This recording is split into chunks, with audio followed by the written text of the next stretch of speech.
And we're back for another. Welcome to the F1 News channel, where you get all of your factual bullshit out of the way. Breaking news. We've got your host, Willie and Juanzi, to give you their detailed breakdown analysis of the weekend's interesting events. Expert opinions and fake facts. We're like the Joe Rogan podcast in that sense. We just kind of spout whatever was on our mind, and we just, if it's not factual, then we can just ignore it. Yeah, And it's interesting. Joe Rogan actually stole the idea of podcasting from us. We invented podcasting. we've actually got our own production studio and everything. That's actually where we're recording from. Yeah, Um, recording live from Belgium. from We've been Belgium. sitting out in the rain for the past 2 weeks. All right, so let's get into it. I think this weekend was really interesting for reasons that do not include a race. Oh no, I'd say this is the best example of the FIA you could imagine. I mean, they got everything down as perfect as they could. No refunds, two-lap race just to get the rules in, and then they don't tell anybody until absolute maximum time is spent, and they're like, "Oh, well now it's too dark, or now it's over. Now we can't race," even though they had this idea in their head for a long time. I remember hearing that there was a lot of kind of like news pundits from F1 world. They were saying that there was no way the race was going to happen this weekend just because of the forecast. The forecast was basically reading that it was going to be pouring, and that was 100% the case. Yeah, even during the race, the announcers were saying that the announcers were saying like, well, maybe they can postpone the race till tomorrow. Maybe they should have done it earlier. Maybe they shouldn't have red flagged it so early and let them race at least a few laps. But obviously the FIA and even Lewis Hamilton says it's about the money. Yeah. Belgian Grand Prix has had a lot of hard times past few years, a lot of big crashes, a lot of money issues, and they're obviously not going to give up this opportunity to say, oh no, there was a race, no refunds. Because, I mean, it's money. That's what it comes down to. I think, like most sports, they would postpone. They'd do it at another date, maybe at a later date, maybe during, like, when there's 2 or 3 weeks off till the next race. But obviously that's not going to happen. And we got one of the most interesting races this year for all the wrong reasons. So But it about is, that, do yeah. you think if there wasn't a race this upcoming weekend, do you think they would have just postponed it to maybe today or something? No, I don't think, even if there was a 2, 3 week, even if it was like this was the one going into the month of no racing, I don't think they would have done it. I think they Okay. had this idea in their head the whole time that they said, we're going to get minimum rules set. We're going to do half points. I mean, they obviously didn't think of this on the fly. They just didn't inform anybody about it. Hmm. Okay, so you Um, think FIA was withholding information? oh yeah, you know. Okay, that's a very controversial opinion. I think they just got ahead of themselves. I think they really wanted to do the race. They had already put so much effort into it. You think this multi-billion-dollar organization was just had their head up their ass the whole time, and at the last minute was like, "Oh, we actually got two in. Oh, end it." No, this This- this was their idea the whole time. The technology these days is so advanced. They knew a week ahead what rain was going to be like. They knew days in advance how bad it was going to be, and where the storms were, and what direction they were going. But anyways, it doesn't matter. It's over. It's over. It's in the record books as a race, and that's how it is. How disappointing for people who spent thousands of dollars to go watch this race, to travel, to spend the money on hotels and sit out in the rain and want to see their team's race, and they didn't get that, and that sucks. And I feel bad because I mean, if that happens to us while we're out in Austin for Coda, that would be just the biggest kick in the dick. yeah, it wouldn't be fun. Yeah. Okay, But so anyways, yeah, going on to the results this weekend. yeah, we Um, have to. Well, I have to personally eat my words. As for all the Williams fans, this race left a bad taste in the mouth of a lot of F1 fans. But Williams fans have had a bad taste in their mouth since the early 2000s, so this is the first time they're actually getting something good. And it's cool to see George Russell win and Williams get their podium since 2017. I mean, he was happy. They celebrated like hell, and you can't really blame them for being excited. Hats off to him. He had a fantastic qualifying, great Mm-hmm. strategy, going out on wets, Mm-hmm. pitting early for softs, pitting early for intermediates, and then putting in a hell of a last lap. Yeah, so I was watching that live, and it was interesting because Lewis had done the first lap. I think it was a pretty okay lap, and George Russell and Lewis Hamilton started their laps at the same time, and you just hear the announcer say, "And what's this? George Russell's half a second up on Lewis Hamilton." So then I think that's when everyone's eyebrows raised. They were like, "Whoa, he might get pole position." Um, Yeah, and watch it. and so I remember when I was watching it, I was just like, what the hell is going on? And sure enough, they come across the finish line. George Russell beats his old Lewis's Hamilton old fastest lap, and sure enough, Lewis Hamilton is not able to improve. But then Supermax comes in and takes that shit away from him. Mr. Verstappen. Yeah, that was my favorite part because that was very classic George Russell, kind of experience of things. He's on top of the world and then suddenly yanked from his hand. So, but Well, second place is but not bad. P2 is incredible, especially for that car and for that Yeah. environment they were racing in. So what I was gonna bring up was I think the conditions were bettering when they were doing these laps because someone that went up to the top two was Daniel Ricciardo. Daniel Ricciardo had a really good lap. He finished P4, so just outside of the top three. Hmm. And I think the conditions were drying up. So I think it was a combination of the strategy. It was a combination of the conditions on the track, and then obviously his good driving too. Russell's good driving that got him that second place. Yeah, I wonder Um, what Williams what their setup was. Was it straight line speed or was it downforce? Because in the rain, I have to assume they put the downforce wing on. I didn't even look at the car, but I love because I didn't get to watch it live. I watched the qualifying highlights, and during that last lap, George Russell, purple in sector one. hmm They're still on Hamilton, not saying a word. Purple sector two, and then the announcers are like, "Oh, George Russell's purple through both sectors." And they still, of course, they're focused on Hamilton. They put a little screen up in the corner for George Russell. They wait for Hamilton to pass, and George Russell's just fucking flying through everything. And then the announcers are like, "Oh, this is unbelievable." Honestly, I think it was like a 2 minute lap. I think that's still pretty not super fast for that track, anyways. I mean, in Um, the rain, I'd say you know, if you P2 against some of the best racers in the world, the best competitors, and a that's tractor. incredible. In a tractor, in a Mercedes-Benz tractor. Yeah. No, it was a good lap. Great team effort, great strategy.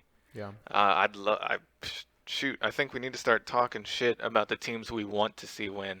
Yeah. Because I talked shit about Williams. He ended up getting podium. They got double points, didn't they? Yeah. Latifi got 9. Yeah. That's Ninth double place. points back to back. That's incredible for the Williams team. Still think they're, on a normal day, he probably would have finished, what, P9, 10 maybe. Yeah. Mr. Saturday would have gotten to third If qualifying. if the conditions wouldn't have let up though, maybe he could have finished up there though because from the looks of the spray. So let's say if they would have raced, from the looks of the spray, there was just no way to attack because if you were in any position to attack, you were just going based on instinct and Oh yeah, it would have been a pure endurance race. yeah, Just survive. yeah. Wait, Just don't drive spin to off. survive? Is that what they call it? Yeah, don't spin off and keep it on the track. Not gonna mention anybody that did that. That dropped from seventh place all the way down to 20th. But yeah, it was interesting because Mr. Saturday, No, George Professor Russell, Saturday now. Professor After Saturday, P2, Professor Saturday. the one that really counted, he really made it count. So, because obviously the race results were used, the qualification results were used for the race results. So, it definitely was interesting to kind of see that, the winners of the weekend, Max first, George second, and then Hamilton third. So, And podium for the two. Mazepin with the fastest lap. Yeah. Oh man, I can't believe it. Yeah, this race officially destroyed statistics and Yeah. records and stuff like that. I mean, I'm just gonna get into it. The slowest, fastest lap recorded in modern Formula One in the hybrid era of Formula One Mm. goes to probably one of the most hated rookie drivers I've seen in the recent years. And I love that they were just making memes about it on their Instagram and Twitter and stuff like that. I mean, it was one big joke, but Mazepin with the officially the slowest, fastest lap in an official F1 race that is recorded. And the fun facts for this race are amazing. It's just, I know the race sucked, and people who got up and watched it, especially in America, and people who went to it are probably very disappointed, very upset about it. Yeah, I But couldn't imagine paying, thousands of dollars in travel, hundreds of it's dollars just for tickets, and then just to be sitting out there in the rain for just to basically get all day. just to get honey dicked by the FIA. I mean, obviously, it's hard to say. It's like, oh yeah, of course you want to watch them race, and a lot of the drivers, especially the ones in the front, wanted to race, but people in the back said, we can't see anything. Of course, you can't see anything.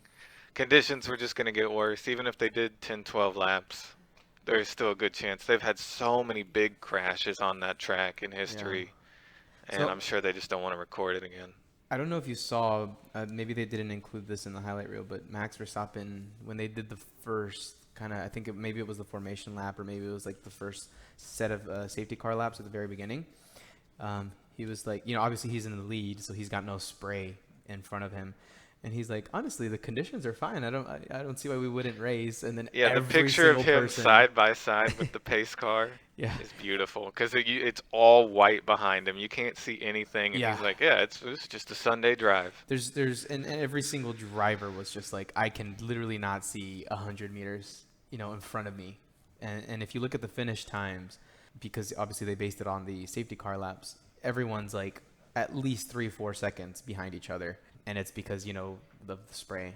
So that was really really funny to hear Verstappen just be like, yeah, you know what, in first place, I don't really I don't see why we shouldn't be doing the race.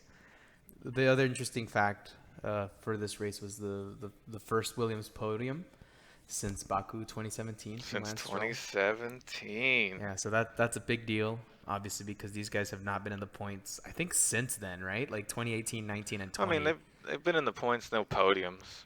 I mean, they got points last race, and obviously that was because of other factors as well. I mean, I'd love to see Williams get out there and do good. I 100% doubt that they will. I think on a normal day, it wouldn't have worked out for him. It's been two fluke races for them in terms Yeah. of like they've just gotten really lucky. But I mean, at the same time, it's not all luck because they kind of planned for this, and then obviously the racing setup, the driving from the driver, it all contributed to them getting a podium. But yeah, it was not much to talk about because there wasn't really a race. Are you It was kidding me? just There's 3 so hours much of to talk about. Shortest race in F1 history. First time top 8 teams or top 8 positions results were from 8 different teams. The first podium for Williams since 2017, and only the 11th time in history that everybody who started the race finished with no DNF. I mean, that is, you know, as you could imagine, but there was no this is race. gonna.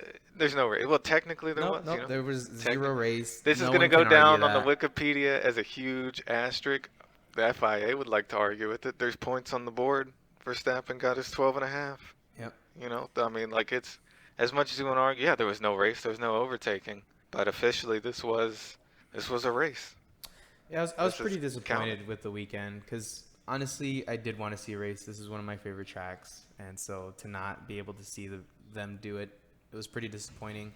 And it was more disappointing that I had to wait 3 hours to kind of figure out what they were going to do when it was pretty clear from the first half hour that conditions were not going to improve. Things were going to get way worse. So it was just a little annoying. But at the same time, whatever. Max gets a win. Red Bull is close to the lead now. They've closed that gap a Three little bit. points in the drivers' championship. Yeah. Yeah, 3 points away. So honestly, it's a good way to go into the second race. And so it'll be interesting to see how desperate people are for anything to happen for that next race because I don't think there's going to be chances of rain over there. And so, the battle continues. Battle continues. It's gonna be exciting. This was a wash in terms of everything that happened over the weekend. I'm sort of glad that they did count it as points because, people who did qualifying, I think they do deserve it. It would be gutting to say, oh, this race isn't going to count. The best qualifying P2 Williams has gotten all season, and they're just like, oh, well, never mind, y'all ain't going to get shit for it, and we'll just cancel it. Yeah, yeah. So the drivers got away with some stuff at least. Yeah. I mean, it's the three biggest losers are the fans, the drivers, specifically Sergio Perez. Sergio Perez was the only loser driver of the weekend. Yeah. In terms of race day. Yeah. And then the FIA is a big loser in this one too because, they're just losers in general. I'm a bit of a F1 anarchist. I think they should just go out there no matter what. I think they should start racing the Nuremberg again. It was funny because the commentator, I think his name is Martin Brundle, he was talking about how when he used to race, he's like, I can't really comment on why they're stopping this race because when I was racing, these conditions were like a normal race weekend. So I'm not sure why they're stopping it. And back in my day, Yeah, back when once a year somebody would die on the track. So, yeah, it was a pretty interesting, not interesting race. A lot of interesting little tidbits came out of it. The best thing that came out of it were the memes and the statistics. I mean, God, dude, the memes have been fantastic. One of the statistics that came out, this is the first year, actually, that 3 separate British drivers have achieved a podium since '99. Which that's a fun one too. I wasn't into it in '99, but it was Irvine, Coulthard, and Herbert. Back in '99. In '99. that's who was doing podium finishes, and so back when F1 was an old man sport. Yeah, and so top 3 drivers. I'm sure everyone saw the memes about it. Were the 2 medical staff cars, and then the rain clearing tractors, the little pathetic rain clearing tractors we saw. Yeah, if this race was in America, they'd have 16 F-150s speeding around the track, pushing water off. Yeah, they would have created their own little tsunami. There would have been a vortex over it with just how much diesel fuel they're burning. But oh man, yeah, the medical staff, they were having a great time in those safety cars. Oh yeah, I was pretty jealous of it because I think they did so many laps, and I was just like, imagine how cool it is to be just driving Spa in the rain just for that many laps. No, I mean, the safety car drivers are having a blast. But rain, and Mazepin getting the fastest lap.